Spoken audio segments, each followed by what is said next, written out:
les petits pitchs. Salut à tous et bienvenue dans Les Petits Pitchs. Aujourd'hui on se retrouve pour parler de À la recherche de la planète X. C'est un jeu de logique et de déduction. Ça se joue de 1 à 4 joueurs, une partie dure entre 1 heure et 1 heure et demie et c'est pour les 12 ans et plus. Le contexte, c'est en janvier 2016, grâce à un modèle informatique que Constantine Batygin, ce mec-là et Michael Brown, deux profs de Caltech, révèlent des informations sur l'existence potentielle d'une obscure planète qui expliquerait l'orbite de certains objets célestes. Qui font des trucs un petit peu tout seuls, on se dit mais qu'est-ce que tu fous mec, pourquoi tu te balades là? Parce qu'en fait il y a une autre planète, sauf qu'on savait pas ça avant, c'est récent. Ok Jamy. Vous êtes des astronomes observant le ciel étoilé. Et vous vous affrontez pour trouver la localisation de cette mystérieuse planète X. Donc dans ce jeu, qu'est-ce qu'on fait? On plante des pommes, pas du tout. À l'aide de votre téléphone, lancez des recherches pour trouver un maximum d'informations. Le but du jeu, avoir le plus de points à la fin de la partie, mais ça vous le ferez en trouvant la planète X et les deux objets célestes qui l'entourent. Donc c'est parti, faisons avancer la science. Le système solaire, c'est le plateau, il est divisé en secteurs, il y a un mode standard et un mode expert. Le mode standard possède 12 secteurs et le mode expert en possède 18. On va commencer avec 12. Chacun de ces secteurs comporte un objet céleste ou est réellement vide. Dans ce jeu, il y a 5 types d'objets célestes que vous allez devoir trouver. Chacun d'entre eux répond à différentes règles qui définissent leur emplacement en fonction d'autres objets célestes. Donc plus vous allez avoir d'informations, plus vous serez capable d'identifier où se trouvent les objets célestes et où ils ne se trouvent pas. C'est grâce à l'application que vous allez chacun recevoir des indices personnalisés. Un téléphone chacun, c'est bien, ça évite de se le passer, mais un téléphone pour tous suffit aussi. Et l'application est très simple, hyper intuitive, on vous explique tout. Il y a 4 modes de difficulté différents qui vont de 0 à 12 indices. C'est super bien pour doser vos capacités et le niveau de difficulté que vous voulez avoir pour votre partie, et vous pouvez jouer avec des gens de niveaux différents.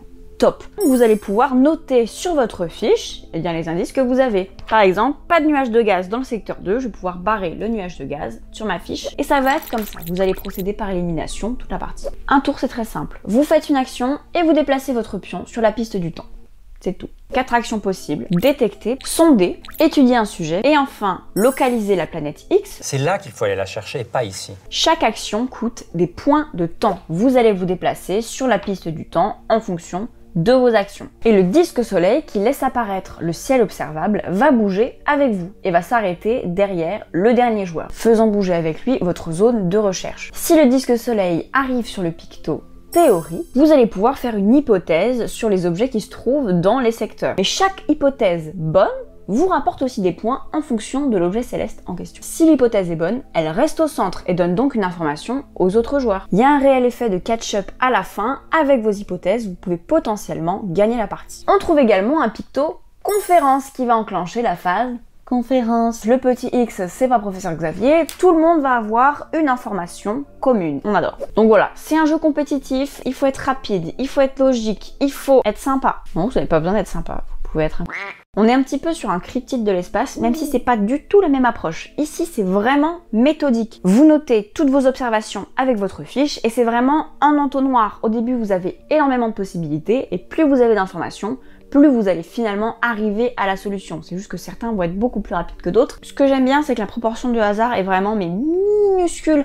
On peut pas gagner en faisant la planète X, elle est là. C'est pas possible puisque pour valider l'action localiser la planète X, il vous faut 3 infos. Il vous faut 3 coups de chance. Il marche hyper bien en mode solo aussi. Comme vous pouvez faire varier le niveau de difficulté, vous pouvez vous challenger tout seul. Le dépassement de soi, tout ça. Le thème ultra réaliste inspiré de faits réels, je trouve que le téléphone apporte énormément à l'immersion. Vous êtes vraiment un astronome tout seul, enfin tout seul, il y a les potes mais c'est pas vos potes. L'application est bien faite, hyper intuitive. Si vous n'êtes pas trop à l'aise avec les jeux de logique, vous pouvez commencer avec beaucoup d'indices. Bon après, concentrez-vous quand même. Il faut avoir de la rigueur. Mais on se marre quand même parce que parfois on fait des hypothèses et on se rend compte qu'en fait on n'a rien compris depuis le début. Et ça c'est très drôle. Frustrant mais très drôle. Plus vous allez jouer, plus vous allez prendre confiance et plus vous allez kiffer. La satisfaction quand vous trouvez la planète X, hein, mais je vous dis pas, moi j'ai fait des bons. Hein.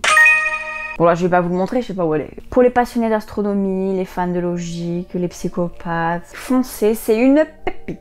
C'est un jeu en partenariat avec le magazine Espace Exploration avec des petites infos scientifiques pour augmenter votre culture sur l'espace et l'astronomie. En tout cas, j'espère que ça vous a plu et que ça vous aura peut-être donné envie de tester le jeu. Si vous voulez voir encore plus de vidéos sur les jeux de société, n'hésitez pas à vous abonner à la chaîne de Regames. Ciao!